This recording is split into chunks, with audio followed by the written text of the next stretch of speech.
નમસ્કાર મિત્રો, આજે આપણી પાસે આવી છે ટાટાની નેક્સોન BS6 સીએનજી કિટ માટે.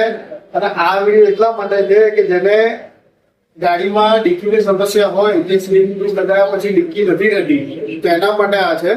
આમાં તમને અમે સ્ટેપ બાય સ્ટેપ બતાવીશું એની પ્રોસેસ કે કઈ રીતે સીએનજી ફિટ કરેલી છે અંદર. જેમ કે આ ગેસ પૂરવાનો ફિલિંગ વાલ્વ છે, ફિલિંગ પોઈન્ટ, અહીંથી આપણે ગેસ પૂરીશું. આ એનું ECM છે, 4 ઇન્જેક્ટર. આ બાજુ છે એનું ફિલ્ટર સીએનજી નું. આવી રીતના દરેક પાર્ટ આવતો હોય છે. પાછળની સાઈડ એનું રિડ્યુસર આવી જતું હોય છે. આ છે એનું સીએનજી નો જે પોઈન્ટ બતાવે, સીએનજી ના પોઈન્ટ બતાવે કે કેટલા પોઈન્ટ ગેસ છે, એ છે આ. પાછળની સાઈડ જે ગેસ પૂરવાનો વાલ્વ છે એ કઈ રીતે આવે છે એ પણ બતાવીએ તમને. આ જે છે બેક સાઈડમાં ગેસ પૂરવાનો વાલ્વ છે, આવી રીતના આવશે.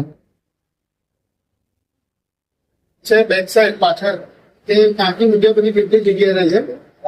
આ સ્પેસ તમે જોઈ શકો છો. તમને પૂરેપૂરી ડિક્કી એના સિલિન્ડર છે.